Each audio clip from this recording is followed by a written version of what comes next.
There are several special features that will adorn the front of our project house, and one of them is the porch. This happens to be just a section of the porch roof. I've never seen anything like this before.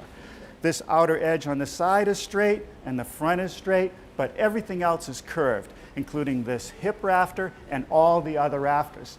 Now, if we had to cut these pieces by hand, it would take forever. But today we're at a shop that cuts these easily.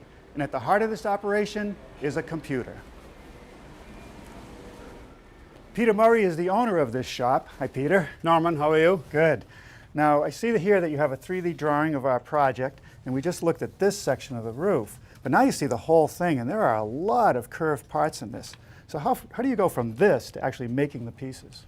After we have the shop drawings approved, we take each individual rafter, we lay them out on a 4x8 sheet of plywood on the computer, and we transfer that to our programmer Ryan, who applies the tool path for the CNC on the shop floor, which cuts the components. Right, so the CNC is actually a machine that does the cutting, but it's controlled by the computer. That is correct.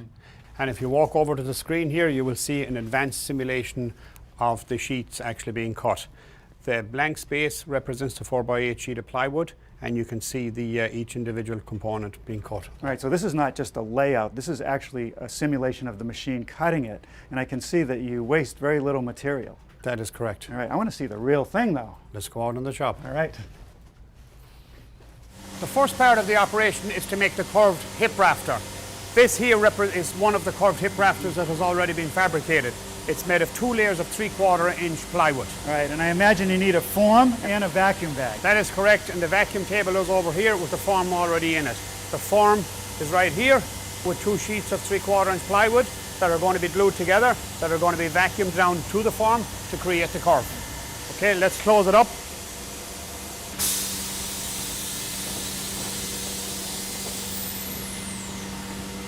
It is now pulling the plywood onto the curved form. Here you see it bending. Wow, look at that. 2 pieces of plywood are squeezed right together and tight to the form.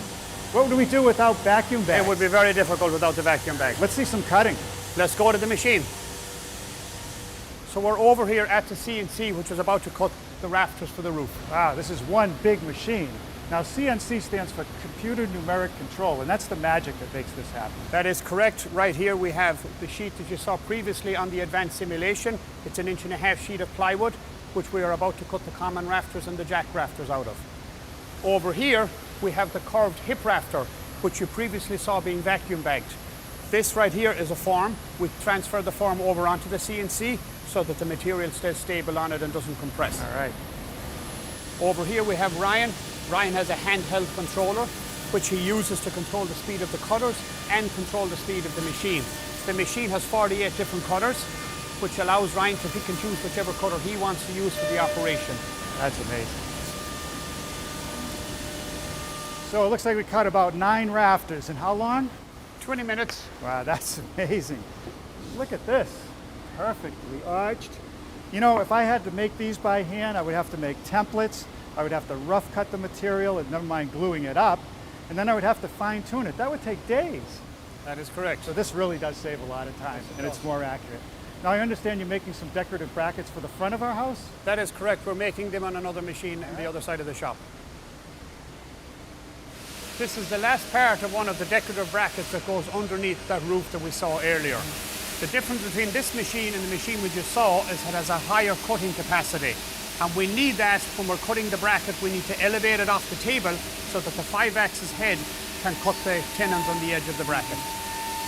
So actually the cutter head is sideways and you're cutting the shape of the bracket. Yes, the cutter head is 90 degrees to the bracket.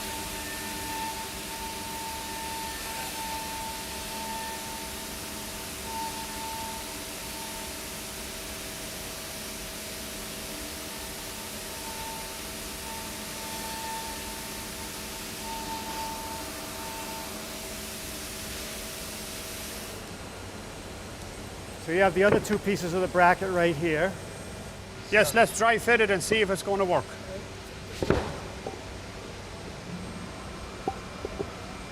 Oh, perfect fit. Yes, just a little bit of cleanup on the edges and we're all done. Peter, these are going to look great on our house. Thanks for all your hard work. Thank you very much.